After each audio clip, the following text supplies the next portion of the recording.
Hello and welcome back to commerce please. दोस्तों हम लोग कर रहे थे अपना चैप्टर नंबर 12 जो कि है बीआरएस। अब बीआरएस के ऑलरेडी हम 2 लेक्चर अपलोड कर चुके हैं। लेक्चर नंबर 3 है। लेक्चर नंबर 1 में हमने बीआरएस से स्टार्ट किया था, प्लस बीआरएस का मीनिंग क्या है, बीआरएस कब बनाया जाता है, क्यों बनाया जाता है, कैसे बनाया जाता है, ये सारी चीजें हमने लेक्चर 1 में डिस्कस कर लिया था। प्लस मैंने लेक्चर 1 में आपको लोगों को ये भी समझा दिया था कि इस चैप्टर में टोटल कितने टॉपिक पढ़ने पड़ेंगे। टोटल 4 टॉपिक पढ़ने थे, जिसमें से 2 टॉपिक हम लेक्चर 1 में पढ़ चुके हैं और लेक्चर 2 में उन्हीं 2 टॉपिक का हम लोग प्रैक्टिकल क्वेश्चन कर चुके हैं। ये जो है हमारा लेक्चर नंबर 3 और इसमें जो बचे हुए 2 टॉपिक है इसमें कवर करेंगे और जो लेक्चर नंबर 4 होगा इसी 2 टॉपिक का प्रैक्टिकल क्वेश्चन हम कर लेंगे। ऐसे आपका टोटल 100% ये चैप्टर कंप्लीट हो जाएगा। अब देखो हमने जो हमारे 4 टॉपिक थे उनके नाम मैं रिपीट कर देता हूं। जो फर्स्ट टॉपिक था वो क्या था, balance as per cash book debit balance. Debit balance यानी क्या, फेवरेबल बैलेंस। सेकंड केस था हमारा कौन सा था, balance as per passbook credit balance यानी फेवरेबल बैलेंस। ये 2 केस हम ऑलरेडी फर्स्ट लेक्चर में कंप्लीट कर चुके हैं और इन्हीं 2 केस के हमने सेकंड लेक्चर में प्रैक्टिकल क्वेश्चन भी कर चुके हैं। अब थर्ड लेक्चर है, यहां पे हमें करना है केस नंबर 3 और केस नंबर 4। केस नंबर 3 क्या था, balance as per balance as per cash book credit balance यानी अनफेवरेबल बैलेंस, या balance as per passbook debit balance यानी अनफेवरेबल बैलेंस। अब देखो ये जो वर्ड है फेवरेबल अनफेवरेबल, इन सब का क्या मतलब है ये भी मैं लेक्चर 1 में समझा चुका हूं। तो देखो सबसे पहले आज जो हमें करना है, मैंने यहाँ पे लिखा है या तो हमारा स्टार्टिंग बैलेंस क्या होगा, balance as per cash book होगा, या फिर स्टार्टिंग बैलेंस कौन सा होगा हमारा, बैलेंस एज पर पासबुक होगा। मैंने ये समझाया था ना कि कभी भी जब आप बीआरएस का क्वेश्चन करने स्टार्ट करोगे तो आपके 2 ही टाइप के बैलेंस होंगे, या तो आपका स्टार्टिंग बैलेंस कैश से होगा या स्टार्टिंग बैलेंस पासबुक से होगा। अब कैश बुक का भी 2 बैलेंस होता है, फेवरेबल अनफेवरेबल, और पासबुक का भी 2 बैलेंस होता है, फेवरेबल अनफेवरेबल। तो कैश बुक का फेवरेबल और पासबुक का फेवरेबल, ये 2 हम ऑलरेडी कर चुके हैं। इस लेक्चर में हमें क्या करना है, पासबुक का अनफेवरेबल और कैश बुक का अनफेवरेबल यानी दोनों का अनफेवरेबल वाला यानी केस 3 और केस 4 हमें इस लेक्चर में कवर करना है। यानी अगर आपके पास क्या हो, balance as per cash book कौन सा वाला सर, क्रेडिट बैलेंस। क्रेडिट का मतलब क्या है, अनफेवरेबल। और बैलेंस एज पर पासबुक कौन सा हो, डेबिट बैलेंस। डेबिट बैलेंस का मतलब क्या है, अनफेवरेबल। तो पहले जितना बैलेंस दिया होगा हम इस कॉलम में लिख देंगे, ठीक है ना। कुछ भी दिया होगा, मान लो कि सर इसका ना balance as per cash book दिया हुआ था 20,000 था, मैं 20,000 रुपीज लिख दिया। अब मैंने आपको कहा था कि हमें ये सारे पॉइंट्स दिए हुए हैं, टोटल 14 पॉइंट्स है। ये 14 पॉइंट्स ना तो आपको याद करने हैं और ना आपको कुछ करना है, बस इसको एक बार समझ जाना है कि कब प्लस करना है कब माइनस करना है। याद नहीं करने, बस समझना, ध्यान से देखो। तो सर एक साथ 2-2 क्यों बना रहा हूं, मैं आपको दोनों केस में समझा दे रहा हूं, ठीक है ना। कि अगर कैश बुक का बैलेंस दिया होगा तो ये आइटम प्लस होंगे कि माइनस होंगे, और पासबुक का दिया होगा तो प्लस होगा कि माइनस होगा। मैं दोनों चीजें एक साथ ही समझा रहा हूं जैसे मैंने लेक्चर 1 में समझाया था, ठीक है। सबसे पहले क्या लिखा है, check issued but not presented for payment. हमने चेक इशू कर दिया लेकिन वो पेमेंट के लिए प्रेजेंट नहीं हुआ। मतलब क्या, मतलब किसी को हमने चेक दे दिया और वो पर्सन पेमेंट लेने नहीं आया। तो देखो यहां पे क्या करेंगे, यहां पे जो मेरा बैलेंस है वो क्या है, अनफेवरेबल। अनफेवरेबल का मतलब क्या है, ये ओवरड्राफ्ट है, नेगेटिव में चल रहा है। ध्यान से देखना, ये भी क्या है, अनफेवरेबल।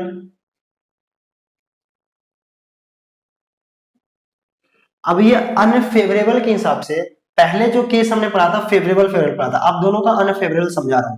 केस 1 केस 2 एक साथ पढ़ा दिया था और केस 3 केस 4 एक साथ पढ़ा रहा हूं, ठीक है ना, अलग अलग नहीं पढ़ा रहा मैं। तो पहले हमें इसकी बात करते हैं, केस 3 की। सर केस 3 में ये वाला पॉइंट क्या होगा, प्लस होगा कि माइनस होगा। तो समझो जरा, अनफेवरेबल का मतलब क्या है, अनफेवरेबल मतलब ओवरड्राफ्ट। ओवरड्राफ्ट का मतलब क्या है, लायबिलिटी, ठीक है। तो जरा मुझे बताओ, जब हमने ये मेरा, मैंने क्या कहा था कि हम क्या करेंगे, सिंपली यहाँ पे कैश बुक लिख देंगे और यहाँ पे पासबुक लिख देंगे, ठीक है। अब जो कैश बुक है ये क्या है, ओवरड्राफ्ट में है। ओवरड्राफ्ट में है क्योंकि स्टार्टिंग बैलेंस अनफेवरेबल दिया हुआ है, तो हम यहाँ लिख देते हैं ओवरड्राफ्ट समझने के लिए, ताकि हमें याद रहे कि हमारी लायबिलिटी में। अब जरा बताओ, अगर आपके कैश बुक का बैलेंस ओवरड्राफ्ट है, नेगेटिव है, लायबिलिटी में है, और अगर आप चेक इशू करते हो तो ये क्या होगा, ये इंक्रीज होगा या डिक्रीज होगा। हमने चेक किसी को दिया, मैंने आप लोगों को 10,000 रुपए का चेक दे दिया कि सर ये चेक ले जाओ, और मेरा ऑलरेडी जो कैश बुक था ये लाइबिलिटी में चल रहा था, तो मेरी लाइबिलिटी और बढ़ेगी। समझ में आ रहा मैं कह रहा हूं, मेरी लाइबिलिटी क्या हो जाएगी, और बढ़ेगी। क्यों बढ़ेगी, क्योंकि मेरा जो कैश बुक है वो किस में है, नेगेटिव में, माइनस में है। यानी देखो मान लो कि माइनस का 15,000 रुपीज ऑलरेडी था, यानी ओवरड्राफ्ट है, और मैंने किसी को 10,000 रुपए का चेक और दे दिया, तो मेरा ओवरड्राफ्ट क्या हो जाएगा, और बढ़ेगा। अब मेरा ओवरड्राफ्ट कितना हो जाएगा, 25,000 रुपए। यही होगा ना ओवरड्राफ्ट, क्योंकि ऑलरेडी नेगेटिव में था, मैंने और एक चेक दे दिया तो और नेगेटिव हो गया। यानी अगर हमारे पास बैलेंस ओवरड्राफ्ट हो, यानी अनफेवरेबल बैलेंस हो, और अगर हम चेक इशू करेंगे तो मेरा कैश बुक का बैलेंस क्या हो जाएगा, और ओवरड्राफ्ट यानी और नेगेटिव हो जाएगा। अब मैंने चेक यहां से चेक इशू तो कर दिया, चेक इशू कर दिया, क्या मतलब है, यहां से मैंने क्या कर दिया, अपनी लायबिलिटी को इंक्रीज कर दी, ओवरड्राफ्ट को मैंने बढ़ा दिया, लेकिन पासबुक में कोई एंट्री नहीं हुई, पासबुक में कोई एंट्री नहीं हुई। क्यों, क्योंकि check issued but not presented for payment, वो पैसा लेने आया ही नहीं। मैंने तो इशू कर दिया था, बट पासबुक में एंट्री क्यों नहीं हुई, क्योंकि पैसा लेने आया नहीं। अब मैं इन दोनों को कैसे इक्वल करूं, कैसे रिकॉन्साइल करूं, दो तरीका है। या तो सर आप पासबुक को भी बढ़ा दो, या तो आप पासबुक को भी इंक्रीज कर दो, जितना कैश बुक की लायबिलिटी इंक्रीज हुई है उतनी पासबुक की भी लायबिलिटी इंक्रीज कर दो, दोनों इक्वल हो जाएगा। एक तरीका ये है, और दूसरा तरीका ये है कि सर एक काम करो, जितना आपने कैश बुक की लायबिलिटी इंक्रीज की थी उतना ही कैश बुक की लायबिलिटी को डिक्रीज कर दो। अब मैं इस दोनों अल्टरनेट में से कौन सा चूज करूंगा, तो मैंने आपको बोला था कि हम वही सिलेक्ट करेंगे जिसका आपके पास स्टार्टिंग में बैलेंस दिया होगा। यानी अभी फिलहाल हम ये केस करें, केस थर्ड, और केस थर्ड में दिया है balance as per cash book, यानी कैश बुक का बैलेंस दिया हुआ, तो मुझे कैश बुक के ही अकॉर्डिंग सारी एंट्री करनी पड़ेगी। तो मतलब क्या है, मतलब मैं पासबुक में कोई से भी एंट्री नहीं कर सकता, इसमें अभी एंट्री में नहीं कर सकता, यानी इसके अकॉर्डिंग मैं नहीं सोचूंगा, मैं इसके अकॉर्डिंग सोचूंगा। तो मेरे पास एक ही ऑप्शन है, मैं कैश बुक को कम कर दूं, जितना मैंने कैश बुक को इंक्रीज किया था उतना ही डिक्रीज कर दूं। देखो नॉर्मल केस में अगर आपके पास कैश बुक का फेवरेबल बैलेंस हो, उस केस में अगर आप चेक इशू करते हो तो कैश बुक डिक्रीज होता है। ठीक है, समझ आता है। मैंने केस वन वाला याद है कि नहीं याद है, अगर नहीं याद है तो प्लीज एक बार आप केस वन यानी पार्ट वन देख लो, केस वन केस टू उसमें समझाया हुआ है और बहुत अच्छे समझ में आ जाएगा। अगर आपके पास नॉर्मल बैलेंस यानी फेवरेबल है, डेबिट बैलेंस है कैश बुक का, मतलब मेरे पास है पैसे, मैंने चेक इशू किया तो मेरा पैसा कम हो जाएगा, मैं क्या करूंगा, अपने कैश बुक को माइनस कर दूंगा। लेकिन यहां पे मेरा कैश बुक किस में था, ओवरड्राफ्ट में था, लायबिलिटी में था, और लायबिलिटी में रहते हुए अगर आप चेक इशू करोगे तो आपका कैश डिडक्ट माइनस नहीं होगा, आपका ओवरड्राफ्ट बढ़ेगा। तो इसलिए जब मैंने चेक इशू किया था तो मैंने अपनी लायबिलिटी को बढ़ा दी थी, लेकिन यहां पे पेमेंट लेने नहीं आया पासबुक में, तो पासबुक में कोई एंट्री नहीं हुई है, तो क्या होगा, डिफरेंट हो गया ना। यहाँ पे मैंने लायबिलिटी को बढ़ा दिया और यहाँ पे कोई भी एंट्री नहीं हुई, तो दोनों में क्या आ गया, डिफरेंट तो आ गया। अब ठीक करने के लिए मैंने क्या किया, मैंने कहा कि भाई या तो मैं इसको भी बढ़ा दूं लायबिलिटी, जितनी लायबिलिटी इधर बढ़ाई है उतनी लायबिलिटी इधर बढ़ा दो, इक्वल हो गया, या फिर मैं ये करता हूं कि जितना लायबिलिटी इंक्रीज किया था उतना डिक्रीज कर दो फिर से। तो आपने कहा सर एक काम करो इसी को डिक्रीज कर दो, क्यों, क्योंकि स्टार्टिंग बैलेंस दिया हुआ है किसका, कैश बुक का, तो मैं सिंपली जितना मैंने बढ़ाया था उतना ही मैं इसको कर दूंगा माइनस। यानी check issued but not presented for payment, ये वर्ड लिखा होगा तो किस साइड जाएगा, माइनस साइड। कौन से केस में, अगर आपका कैश बुक का अनफेवरेबल बैलेंस है तो। सर अगर कैश बुक का फेवरेबल बैलेंस है तो फिर वो प्लस साइड में जाएगा, केस वन में चले जाओगे सीधा। तो देखो याद नहीं करना, मैं आपको ये नहीं रटवा रहा हूँ कि रट लो, फेवरेबल होगा तो प्लस साइड में, अनफेवरेबल होगा तो माइनस साइड में। मैं कह रहा हूँ ये समझ लो, इसमें क्या दिक्कत है यार, ये दो लिखा, एक बढ़ाया एक कम किया, कहानी खत्म है। तो ये फर्स्ट पार्ट जो है पहला, ये किस साइड जाएगा, माइनस साइड जाएगा। अब हम लोग बात करते हैं पॉइंट नंबर टू, क्या लिखा है, चेक और cash directly deposit into bank. यानी हमने क्या किया, किसी ने हमारे बैंक में डायरेक्टली चेक या कैश डिपॉजिट कर दिया।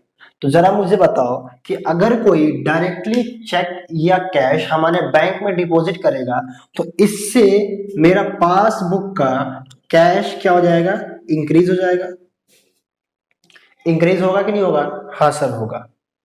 या फिर या तो मेरा कैश बुक इंक्रीज होगा, मतलब उसमें अगर मेरे बैलेंस होंगे पॉजिटिव, प्लस में बैलेंस होंगे तो कैश बुक इंक्रीज हो जाएगा। या फिर अगर पासबुक में भी ओवरड्राफ्ट हुआ तो फिर लाइबिलिटी डिक्रीज हो जाएगी। तो फिर क्या हो जाएगी? लाइबिलिटी यानी ओवरड्राफ्ट क्या हो जाएगा? डिक्रीज होगा। यानी अगर मेरे पासबुक में -10,000 रुपीज था, मतलब 10,000 रुपए का ओवरड्राफ्ट था, और किसी ने उसमें 8,000 रुपए डिपॉजिट कर दिया, तो मेरा क्या हो जाएगा? लाइबिलिटी -2,000, यानी लाइबिलिटी 2,000 पे आकर रुकेगा। क्यों? क्योंकि जब 10,000 रुपए की लाइबिलिटी थी और 8,000 उसमें डिपॉजिट किया, तो 8 कट जाएगा, बचे कितना? 2। तो क्या हो सकता है? या तो कैश इंक्रीज होगा, या फिर अगर ओवरड्राफ्ट होगा तो लाइबिलिटी क्या हो जाएगी? मेरी डिक्रीज हो जाएगी। ठीक है, तो अब देखो, चलो हम मान लेते हैं कि सर ओवरड्राफ्ट ही था। दोनों केस में समझा दूंगा, अभी ध्यान दो। सर ओवरड्राफ्ट था तो कैश बुक क्या हो गया? कैश बुक की लाइबिलिटी क्या हो गई? डिक्रीज हो गई। पासबुक की लाइबिलिटी क्या हो गई? डिक्रीज हो गई। तो ऐसे क्या करेंगे हम? कैश बुक की भी लाइबिलिटी डिक्रीज कर देंगे, इक्वल करना है तो, क्योंकि यहाँ भी क्या है? लाइबिलिटी में है, और यहाँ भी क्या है? लाइबिलिटी में। तो मैं क्या कर दूंगा? यहाँ से भी कम कर दूंगा, इक्वल हो गया। ठीक है सर, एक काम करो, क्योंकि उन्होंने डायरेक्ट बैंक में डिपॉजिट किया था तो हमें तो नहीं पता था, हमने यहाँ पे कोई एंट्री नहीं की थी, बट पासबुक में लाइबिलिटी कम हो गई थी। तो पासबुक में लाइबिलिटी कम होगा तो कैश बुक की भी लाइबिलिटी कम कर दो, इक्वल हो जाएगा। या फिर हम क्या करेंगे? पासबुक की लाइबिलिटी जितना कम हुआ था उतना फिर से बढ़ा देंगे।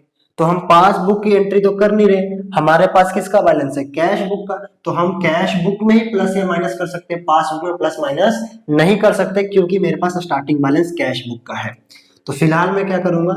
इसको भी माइनस कर दूंगा, फिर दोनों इक्वल हो जाएगा। तो ये भी जाएगा, सेकंड वाला भी किस साइड जाएगा? माइनस साइड जाएगा। लेकिन अब बोलोगे सर आपको कैसे पता कि पासबुक में ओवरड्राफ्ट ही था? हो सकता है कि पासबुक में बैलेंस भी हो, कुछ भी हो सकता है ना, डिफरेंस की वजह से इधर ओवरड्राफ्ट आ रहा है ना, कुछ भी हो सकता है। तो अगर पासबुक में बैलेंस भी होगा, ओवरड्राफ्ट नहीं भी होगा, मान लो कि वहां पे फेवरेबल था, कैश में बैलेंस था पासबुक में, तो अगर कोई यहां पे अगर मेरा कैश इंक्रीज होगा, अगर मेरा पासबुक में कैश इंक्रीज होगा, तो मेरा कैश बुक की लायबिलिटी भी तो डिक्रीज होगी। जितना पैसा वहां पे ज्यादा मैं वहां शो करूंगा, उतना ही मेरे यहाँ से लायबिलिटी कम हो जाएगा। सिंपल है, अगर आप पॉजिटिव और नेगेटिव उल्टा सोचोगे, देखो अगर मेरा कैश बढ़ेगा तो मेरी लायबिलिटी घटेगी, तो सर इक्वल का हो रहा है इक्वल। देखो कैश बढ़ेगा तो लायबिलिटी मेरी घटेगी, तो ये भी पॉसिबल है कि ठीक है सर, किसी ने डायरेक्ट डिपॉजिट किया तो मेरा क्या हो गया? कैश इंक्रीज हो गया, तो मेरी यहाँ से लायबिलिटी डिक्रीज हो गई, तो भी माइनस में ही आएगा, क्या दिक्कत है? ठीक है ना, आई होप आपको समझ में आ गया हो। उसके बाद देखो, इसके बाद हमारे पास क्या है? इसके बाद लिखा है cheque deposit but not recorded in cash book. हमने चेक तो डिपॉजिट कर दिया बट कैश बुक में रिकॉर्ड नहीं किया।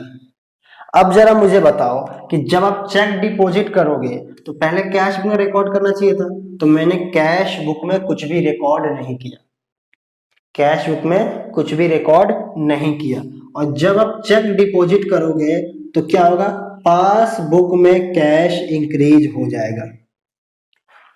पासबुक में कैश इंक्रीज मतलब पासबुक में जो पैसा है वो बढ़ जाएगा, तो हमें कैश बुक में भी बढ़ाना चाहिए था, कैश बुक में भी एंट्री करनी चाहिए थी। अब मैं क्या करूं? या तो मैं कैश बुक में पैसे को बढ़ाऊं या पासबुक में पैसे को कम करूं। तो सर कैश बुक में पैसे को बढ़ाने के अलावा मेरे पास और कोई ऑप्शन नहीं है, तो मैं क्या करूंगा? कैश बुक में मैं इंक्रीज करूंगा। तो अगर कैश बुक में, फिर से वही सिस्टम आ गया, अगर कैश बुक में पैसा इंक्रीज होगा तो कैश बुक की लायबिलिटी क्या हो जाएगी? ऑटोमेटिक डिक्रीज होने लगेगी।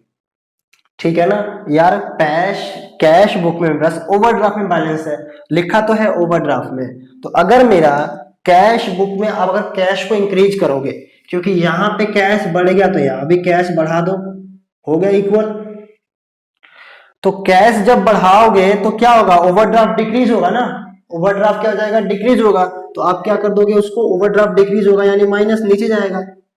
एंट्री कैश की हो रही है लेकिन इफेक्ट जो आ रहा है वो ओवरड्राफ्ट का नेगेटिव आ रहा है, माइनस में जा रहा है। अगर मेरे यहाँ पे, मेरे यहाँ कैश बुक में थी लाइबिलिटी यानी ओवरड्राफ्ट था, अगर आप पैसा यहां से इंक्रीज करोगे तो मेरा लायबिलिटी क्या हो जाएगा, यहां से डिक्रीज होगा, यानी ये वाला भी कहाँ जाएगा, थर्ड वाले माइनस में जाएगा। ठीक है ना, आराम से समझो, अगर नहीं समझ में आ रहा तो एक बार प्लीज थोड़ा सा रिवर्स करके फिर देखो, लेकिन ध्यान से समझो, कोई दिक्कत नहीं, टाइम है, 10 घंटे का वीडियो नहीं है, 1 घंटे का मुश्किल से वीडियो बनेगा। आराम से देखो, तसल्ली से देखो, समझना बहुत इंपॉर्टेंट है, ध्यान से समझना है।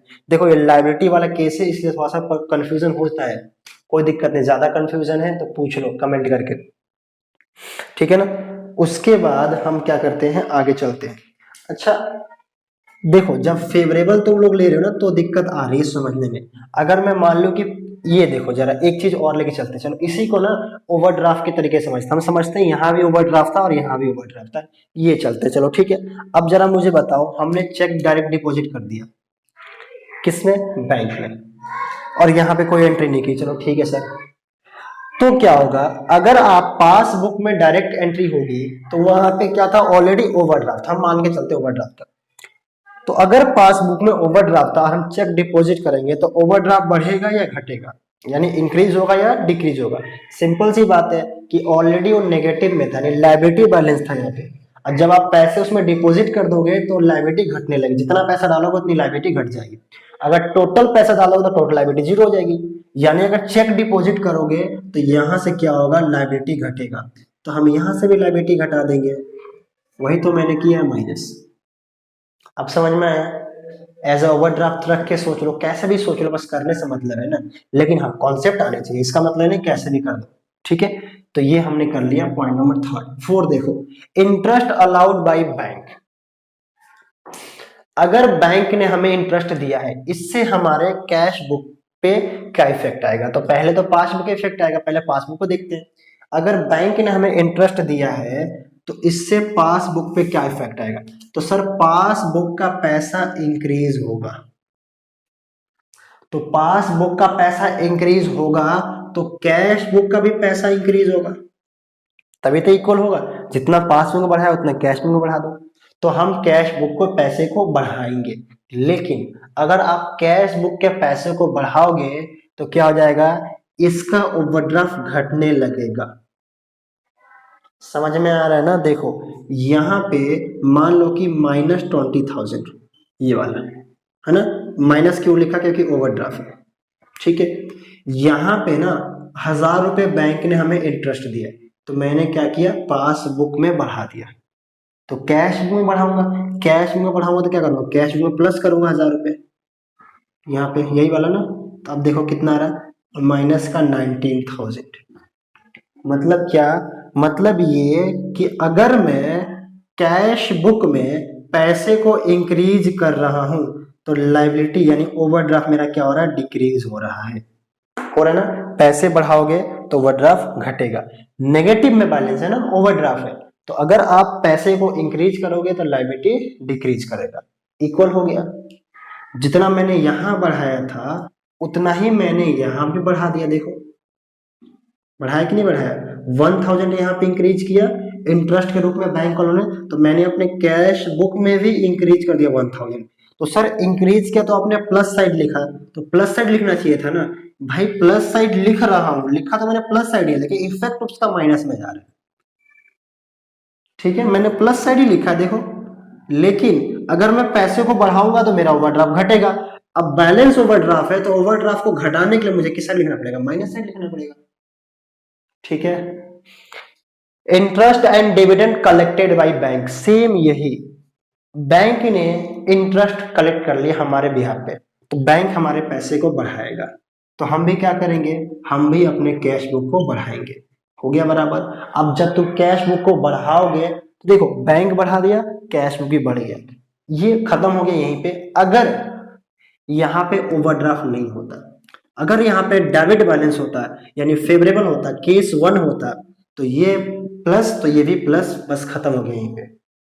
लेकिन यहां पे हमारा क्या है, नेगेटिव बैलेंस है, तो जितना वहां पे इंक्रीज होगा तो हम कैश बुक में भी उतना इंक्रीज करेंगे, लेकिन अगर आप कैश बुक को बढ़ाओगे तो आपकी लायबिलिटी घटेगी, क्यों, क्योंकि ये नेगेटिव बैलेंस है, लायबिलिटी बैलेंस है, ठीक है। तो ये वाला भी क्या हो जाएगा, माइनस। आई होप आपको समझ में आ रहा हो। उसके बाद क्या लिखा है, 5 पर तो माइनस ही होगा, 4 5 जो भी सब माइनस ही हो गए। 5 6 में क्या लिखा, बिल्स ऑफ एक्सचेंज रियलाइज।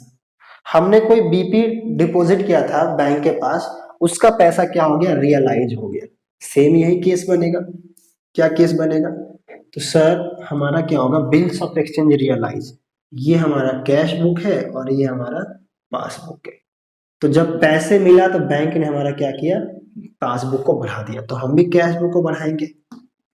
या तो हम ये चाहते हैं कि अगर बैंक ने पासबुक को बढ़ाया है तो हम यहाँ पे कोई एंट्री तो हुई नहीं है, तो हम बैंक ने पासबुक को बढ़ाया है तो पासबुक को कम कर देते, तो भी इक्वल हो जाता। लेकिन कम हम कब करेंगे, किस केस में कम करेंगे, जब हमारे पास बैलेंस एज पर पासबुक दिया हो, यानी ये वाला system, balance as per passbook. ये हम करेंगे, अभी पहले ही कर लेते हैं। लेकिन यहाँ पे balance as per cash book दिया हुआ है, यानी ये वाला, तो कैश बुक दिया हुआ तो कैश बुक में ही एंट्री करोगे आप, पासबुक में एंट्री नहीं कर सकते, मतलब पासबुक के अकॉर्डिंग नहीं सोच सकते। तो जितना पासबुक में यहाँ पे इंक्रीज किया गया है उतना ही कैश बुक में मैं इंक्रीज करूंगा। नॉर्मल केस में इंक्रीज होगा। यहाँ पे बैलेंस कौन सा है, ओवरड्राफ्ट का। तो जब आप कैश बुक में इंक्रीज करोगे तो आपकी लायबिलिटी यानी ओवरड्राफ्ट घटेगा, तो ये भी किस साइड जाएगा, माइनस साइड। ठीक है ना। तो पॉइंट नंबर 6 भी क्या हो जाएगा, माइनस। और इस वाले केस में क्या हो जाएगा, प्लस। अभी समझाऊंगा ये वाला भी। रॉन्गली क्रेडिटेड, क्या लिखा है,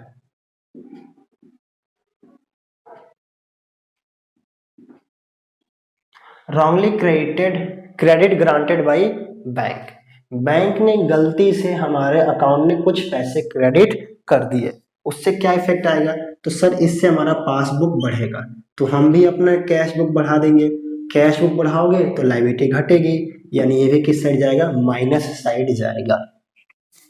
point number 8, cheque deposit but not collected by bank. यहाँ क्या कह रहा है, कह रहा है कि हमने चेक डिपॉजिट तो किया बट बैंक ने कलेक्ट नहीं किया। क्या मतलब है, मतलब ये है कि हम अगर चेक डिपॉजिट करेंगे, ये हमारा कैश बुक है, ओवरड्राफ्ट, और ये हमारा पासबुक है। अगर हम चेक डिपॉजिट करेंगे तो क्या होगा, तो सर अगर आप चेक डिपॉजिट करते हो तो यहाँ पे आपकी कैश बुक का पैसा बढ़ेगा। अगर हम बैंक में चेक डिपॉजिट करते हैं तो क्या कहेंगे कि यार मेरा पैसा बढ़ गया, यानी कैश बुक में हम पैसे को बढ़ाएंगे। लेकिन फिलहाल यहाँ पे ओवरड्राफ्ट का कॉन्सेप्ट है, तो अगर आप चेक डिपॉजिट करोगे तो आपका अगर कैश बढ़ेगा तो आपकी लायबिलिटी घटेगी। यार चेक डिपॉजिट किया ना तो मेरा कैश बढ़ेगा, और अभी बैलेंस किसका, ओवरड्राफ्ट का, इन लायबिलिटी का। देखो माइनस का 20,000, और मैंने 10,000 रुपए का चेक डिपॉजिट कर दिया था, प्लस होगा 10,000 रुपए। अब क्या आएगा, अब देखो माइनस का 10,000 रुपए आएगा। क्या हो गया, पैसे तो बढ़ा लेकिन उसकी वजह से मेरा क्या हो गया, ओवरड्राफ्ट कम हो गया। यानी चेक डिपॉजिट करोगे तो आपका ओवरड्राफ्ट क्या होगा, कम होगा।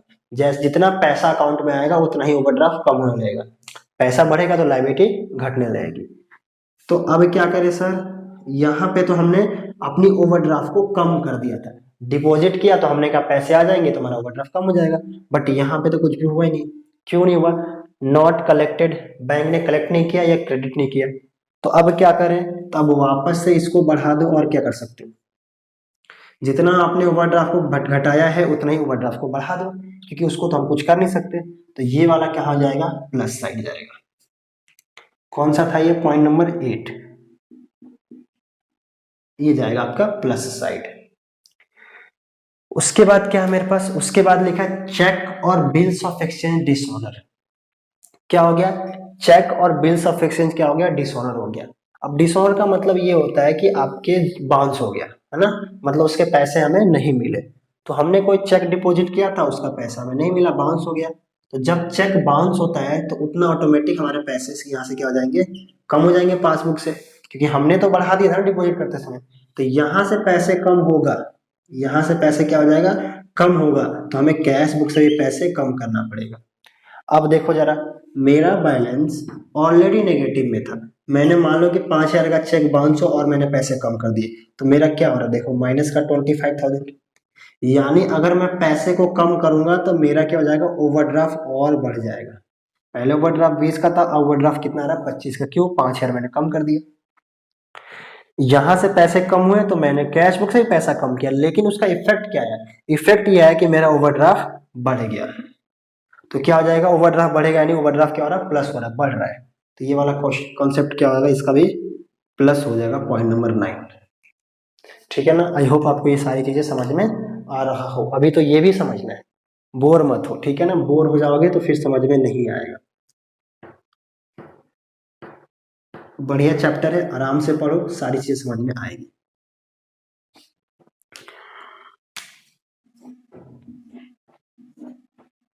चलो, इसके बाद हमारे पास क्या है, इसके बाद है point number 10, bank charges charge. Bank ने चार्ज कर लिया, बैंक ने क्या कर लिया, पैसा चार्ज कर लिया। तो बैंक क्या करेगा, तो बैंक यहां से अपना पैसा कम कर देगा, तो हम भी कम करेंगे। तो अगर हम कम करेंगे तो हमारी क्या हो जाएगा, ओवरड्राफ्ट बढ़ेगा। क्यों? क्योंकि हमारा नेगेटिव में बैलेंस है। यही देखो, हम कम करेंगे तो ओवरड्राफ्ट बढ़ेगा, तो ये भी कहाँ जाएगा, प्लस साइड जाएगा। किस साइड जाएगा, प्लस साइड जाएगा, पॉइंट नंबर 10। उसके बाद क्या मेरे पास, इंटरेस्ट चार्ज। इंटरेस्ट लगाया बैंक ने सेम, तो हम बैंक क्या कर देगा, हमारे पास से पैसा कम कर देगा, तो हम भी कैश बुक से कम करेंगे। तो हम पैसा कम करेंगे तो ओवरड्राफ्ट क्या हो जाएगा, बढ़ेगा, तो ये भी प्लस में जाएगा। उसके बाद क्या है, directly payment by bank as per stating instruction.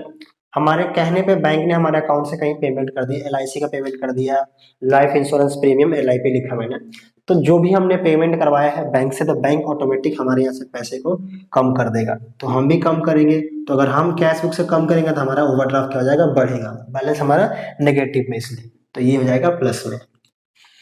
उसके बाद क्या लिखा है, wrong debited by bank. Bank ने गलती से हमारे अकाउंट से कोई पैसे डिडक्ट कर लिया। अब गलती से किया हो या सही से किया हो, कर तो लिया, तो पासबुक से कम, तो हम भी कैश बुक से कम करेंगे।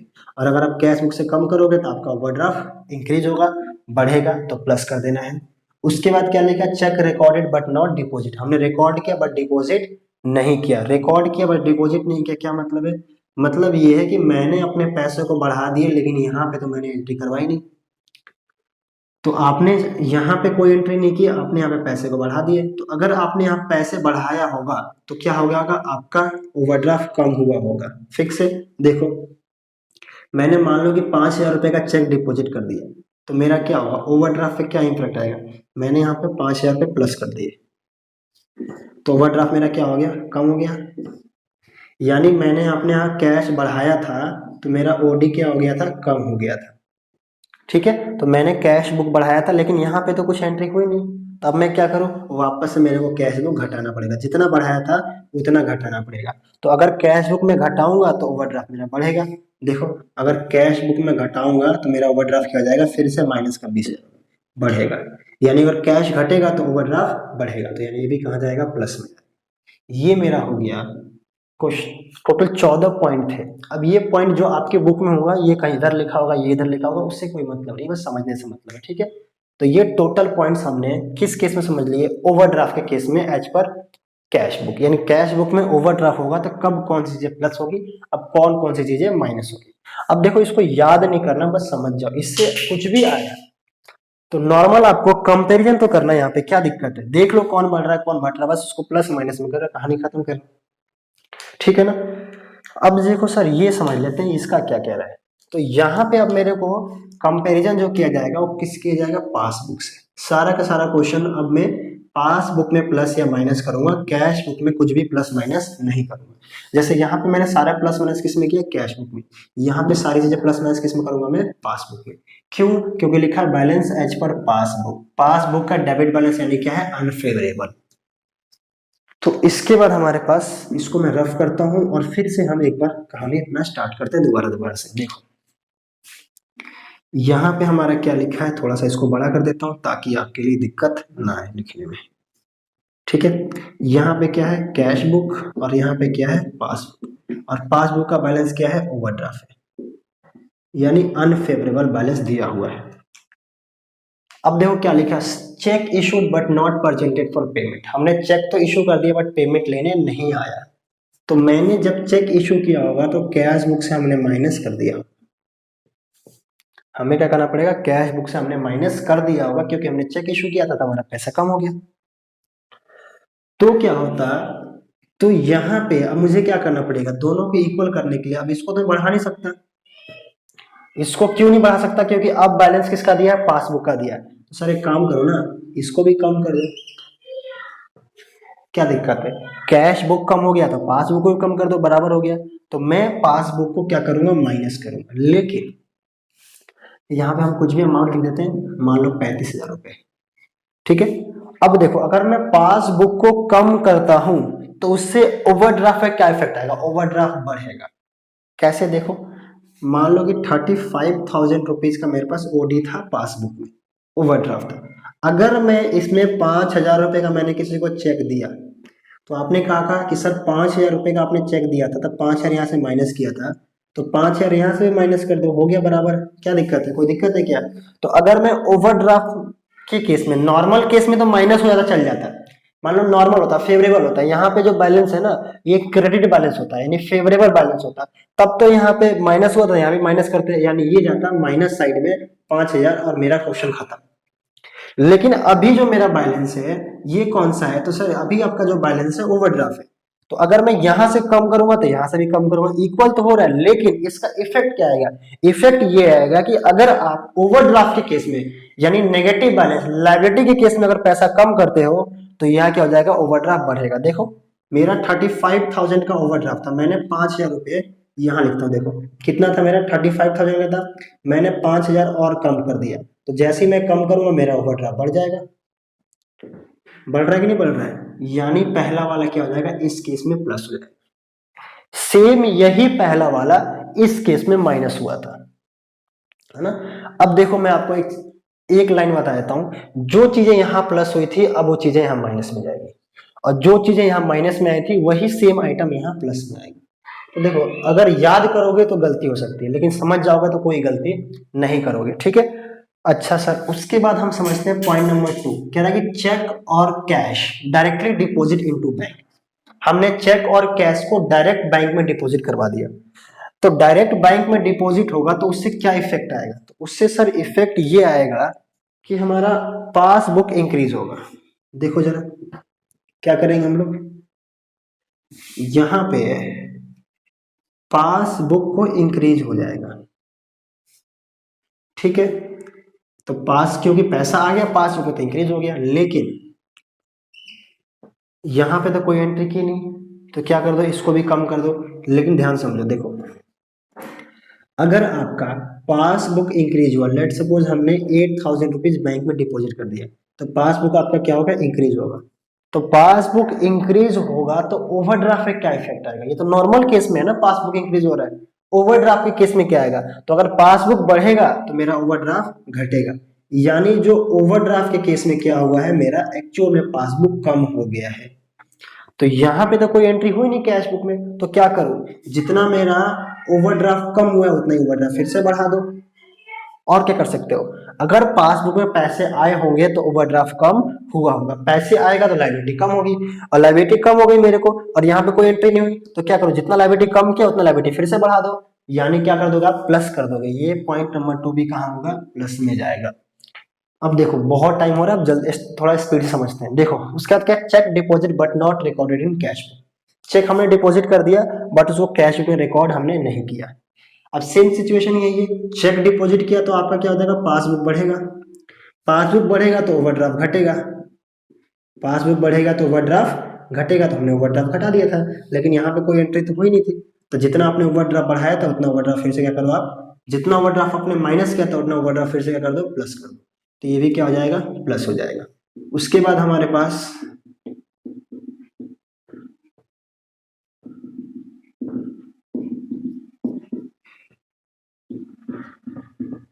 देखो पॉइंट नंबर कौन सा है, 4, interest allowed by bank. Interest allowed by bank, bank ने हमें इंटरेस्ट दिया, तो बैंक जब इंटरेस्ट देगा तो क्या हो जाएगा, मेरा पासबुक बढ़ेगा, पासबुक बढ़ेगा तो क्या हो जाएगा, ओवरड्राफ्ट घटेगा, तो ओवरड्राफ्ट हमने रियल में घटा दिया था, बट यहाँ से कुछ एंट्री हुई नहीं, तो हम क्या करेंगे, फिर से अपना ओवरड्राफ्ट बढ़ा देंगे, तो ये भी क्या हो जाएगा, प्लस हो जाएगा।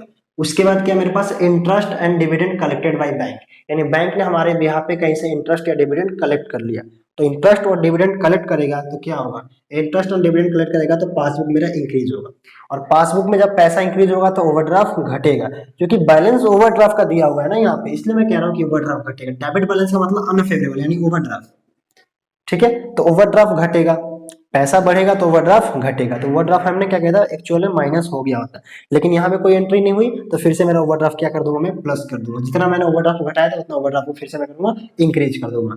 उसके बाद क्या लिखा है, bills of exchange realise, bills of exchange realise मतलब बिल्स का पैसा हमें मिल गया, तो मिलेगा तो क्या हो जाएगा, हमारा पासबुक इंक्रीज होगा तो ओवरड्राफ्ट क्या हो जाएगा, डिक्रीज होगा, और जब ओवरड्राफ्ट डिक्रीज होगा और यहाँ पे हमने कोई एंट्री नहीं की तो फिर से मेरा क्या कर देंगे, ओवरड्राफ्ट बढ़ा देंगे, तो फिर से ओवरड्राफ्ट में क्या कर दूंगा, मैं इंक्रीज कर दूंगा। उसके बाद क्या है, wrongly credit granted by bank, गलती से बैंक ने हमारे अकाउंट में पैसा बढ़ा दिया, डिपॉजिट कर दिया किसी और का पैसा, तो जब पैसा बढ़ेगा तो मेरा क्या हो जाएगा, पासबुक इंक्रीज होगा, और पासबुक इंक्रीज होगा तो ओवरड्राफ्ट क्या हो जाएगा, डिक्रीज होगा, ठीक है। तो ओवरड्राफ्ट हमारा डिक्रीज हो गया क्योंकि कहीं से पैसे आ गए थे, पैसे बढ़े तो ओवरड्राफ्ट घट गया, यहाँ पे कोई एंट्री की क्या, नहीं की, तो अब क्या करूं, तो अब फिर से मैं ओवरड्राफ्ट को जितना घटाया था उतना फिर से ओवरड्राफ्ट में क्या कर दूंगा, बढ़ा दूंगा, यानी ये भी क्या हो जाएगा, प्लस हो जाएगा, ठीक है। अब मैं यहाँ पे देखो इसके अकॉर्डिंग मैं कुछ नहीं कर रहा हूँ, सारी चीजें मैं इसके अकॉर्डिंग कर रहा हूँ। उसके बाद क्या मेरे पास, उसके बाद है cheque deposit but not collected या क्रेडिटेड, हमने चेक डिपॉजिट तो किया था, हमने चेक डिपॉजिट तो किया था लेकिन उसका पैसा हमें नहीं मिला, मतलब क्या है, मतलब अगर हमने चेक डिपॉजिट किया था तो मेरा कैश बुक बढ़ गया होगा, मान लो कि हमने 10,000 रुपए का डिपॉजिट किया, 10,000 हमने बढ़ा दिया, तो यहाँ पे क्या होना चाहिए था, यहाँ पे भी 10,000 रुपये बढ़ना चाहिए था, तभी तो बराबर होगा, ठीक है ना। जितना आपने यहाँ पे इंक्रीज किया है उतना यहाँ पे भी इंक्रीज कर दो, इक्वल हो गया, क्योंकि हमने चेक डिपॉजिट कर दिया है, देखो चेक डिपॉजिट कर दिया है but not collected by bank, हमने अपने यहाँ से कैश बुक इंक्रीज कर दिया था क्योंकि चेक डिपॉजिट हो गया, लेकिन बैंक ने कोई भी एंट्री नहीं की, क्योंकि बैंक ने उसको क्रेडिट ही नहीं किया या कलेक्ट ही नहीं किया पैसा, तो कैश बुक बढ़ा हुआ है और पासबुक नहीं बढ़ा, कुछ नहीं हुआ, तो क्या करूं, दोनों को इक्वल करना है, तो सर एक काम करो ना, जितना इसको इंक्रीज किया उतना इसको भी इंक्रीज कर दो, कौन सी बड़ी बात है, तो हमने कर दिया इंक्रीज, दोनों इक्वल हो गया, लेकिन यहाँ पे जो बैलेंस है ओवरड्राफ्ट का, तो अगर आप लोग पासबुक को इंक्रीज करते हो तो आपका ओवरड्राफ्ट घटेगा, ओवरड्राफ्ट क्या हो जाएगा, 10,000 से घटेगा, यानी पैसे को बढ़ाओगे तो ओवरड्राफ्ट घटेगा, तो अब हम आ जाएंगे माइनस में, और यही सेम चीज इधर प्लस हुई थी, देखो सेम वही है, जो यहाँ प्लस में था वो माइनस में जा रहा है, जो यहाँ माइनस में उधर किस में जा रहा है, प्लस में जा रहा है, ठीक है।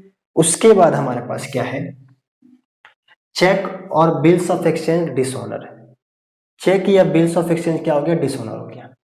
अब चेक और बिल्स ऑफ एक्सचेंज डिसऑनर होगा तो इसका क्या फर्क पड़ेगा, इसका फर्क ये पड़ेगा कि मेरा यहां से ऑटोमेटिक पैसे कम हो जाएंगे,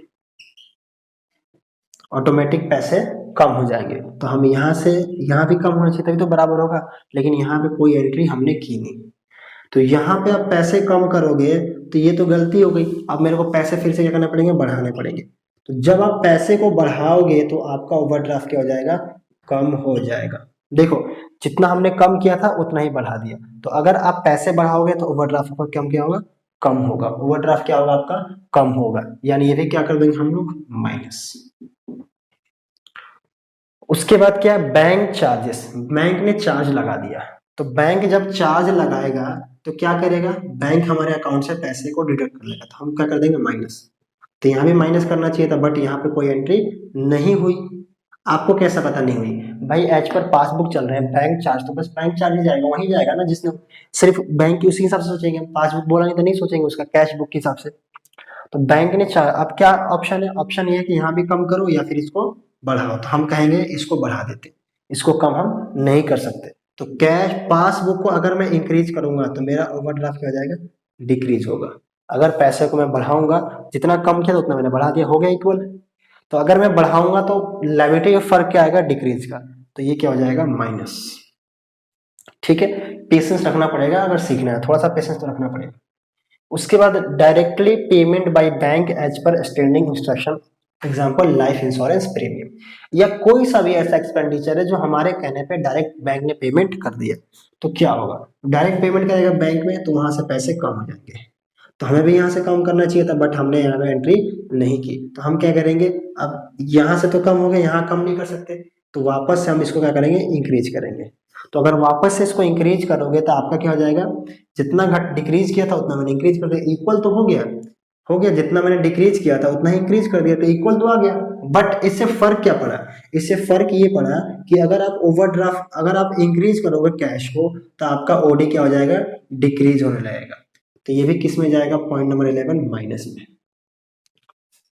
उसके बाद क्या है, डायरेक्टली पेमेंट बैंक, अच्छा कर तो दिया, 11 12 जो भी सब माइनस में जाएगा, ये भी कर दिया, ये भी कर दिया। उसके बाद 13 क्या है, wrong debit by bank, bank ने गलती से हमारे अकाउंट से पैसे डिडक्ट कर लिए, तो क्या होगा। तो सर बैंक ने डिडक्ट कर लिया तो बैंक क्या करेगा, पासबुक से पैसा कम कर देगा। तो हमें भी कम करना चाहिए था, लेकिन हम यहाँ से कम नहीं कर सकते, तो क्या करूँगा, वापस इसको इंक्रीज कर दूंगा। और क्या है, जितना डिक्रीज किया था उतना इंक्रीज। और अगर आप इंक्रीज करोगे यानी पैसे को बढ़ाओगे तो आपका ओवरड्राफ्ट क्या हो जाएगा, कम हो जाएगा। नॉर्मल केस होता, मतलब ओवरड्राफ्ट नहीं होता तो फिर इंक्रीज करते यानी प्लस में लेके खत्म हो जाता, जो केस सेकंड में था। अब लेकिन यहाँ पे क्या हो रहा है, घट रहा है, तो ओवरड्राफ्ट को क्या करूंगा मैं, माइनस करूंगा।